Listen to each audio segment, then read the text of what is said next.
Bismillahirrahmanirrahim. Assalamualaikum warahmatullahi wabarakatuh.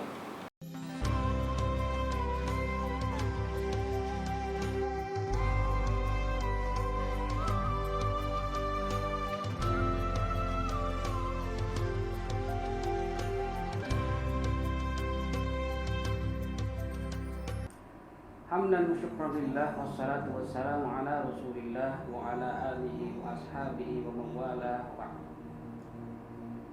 pemirsa sahabat Al-Quran yang dirahmati Allah, tentunya kita semua tidak mau bahwa puasa kita tahun ini berlalu seperti itu saja.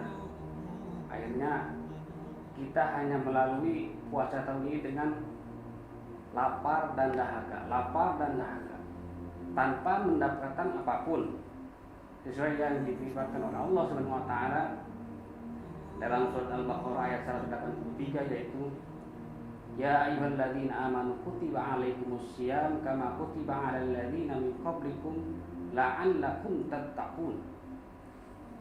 Yang kita garis bawahi di sini adalah la'allakum tattaqun, agar kalian semua bertakwa. Nah, yang ingin kita ketahui di sini adalah ciri-ciri bahwa kita itu pantas menerima predikat takwa, atau ciri-ciri atau tanda-tanda bahwa Allah telah memberikan sertifikat takwa kepada seseorang. Ciri-cirinya apa saja? Dalam hal ini Syekh Wa'idul Utsman, salah satu mufti besar Mesir, berkata, setidaknya ada 10 tanda yang menandakan bahwa seseorang itu pantas menerima sertifikat takwa dari Allah Subhanahu wa taala. Yang pertama, adamur ruju' illa dzanbi ba'da tha'ah. Akhirnya di sini disebutkan kapok atau tidak lagi berbuat dosa. Artinya bukan tobat sambal, sudah tahu pedas dicocol lagi. Nah, itu namanya tobat sambal. Di sini tanda-tandanya adalah tidak ingin lagi berbuat dosa. Itu nomor 1. Kemudian yang kedua, al-wajal min adami qabulil amal. Takut bahwa amal-amal yang dikerjakan itu tidak diterima oleh Allah Subhanahu wa taala.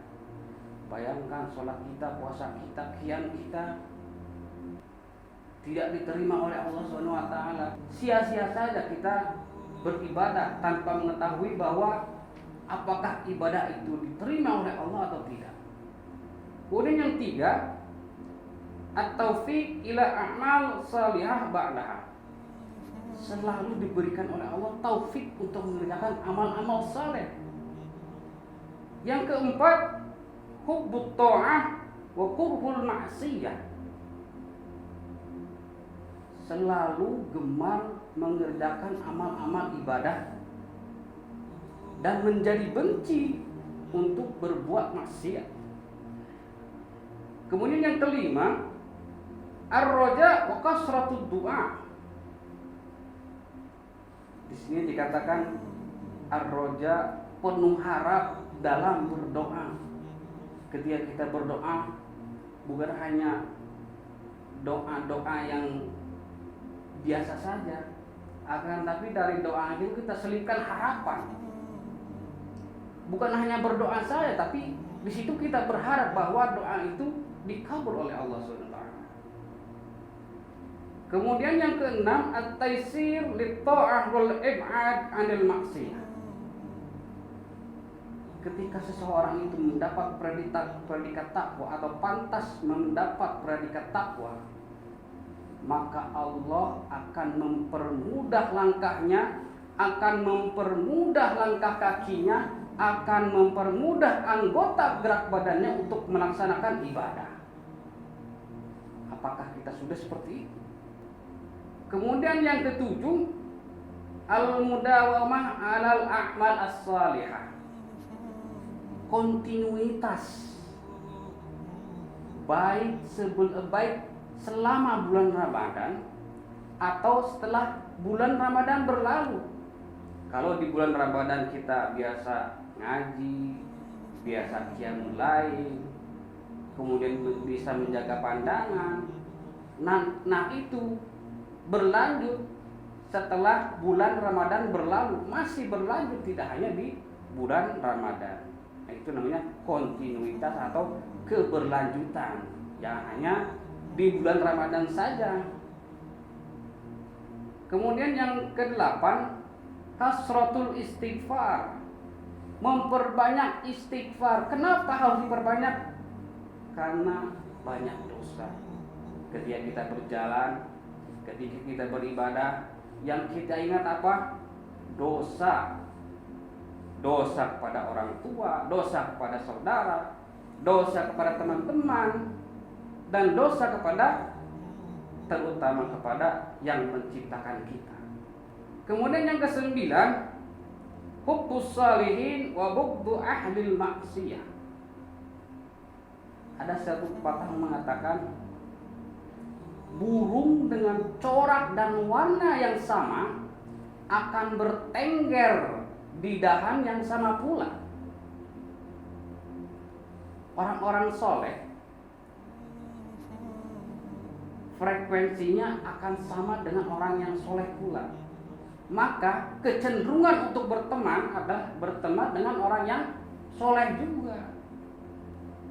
Kemudian poin yang ke-10 adalah istisgharul amal.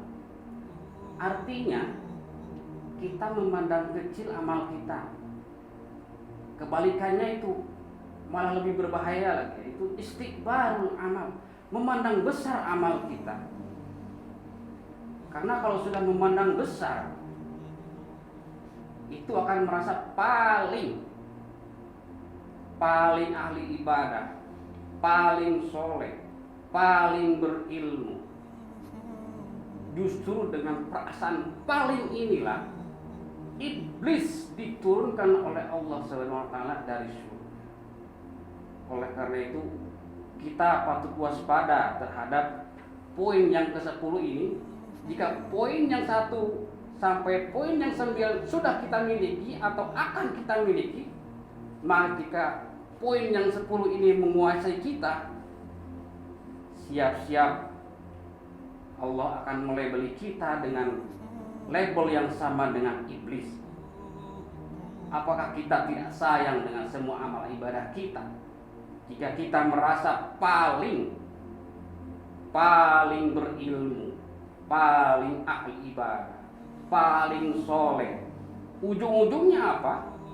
Memandang orang lain hina, memandang ahli ibadah lain lebih hina dari kita, memandang amal kita lebih banyak daripada orang lain, sehingga merasa bahwa kitalah satu-satunya orang di semesta ini yang berhak masuk surga. Jangan sampai semua amal kita, semua poin-poin yang dari 1 sampai 9 hancur luluh gara-gara mendapat poin yang ke-10, yaitu istikbarul amal, yaitu merasa besar dengan semua amal kita. Mudah-mudahan uraian tadi menambah wawasan kita dalam hal beragama, agar kita semua terhindar dari segala sifat buruk yang dulunya dilabelkan kepada iblis, kemudian menjadi strategi iblis dalam menjerumuskan umat manusia ke dalam pintu neraka.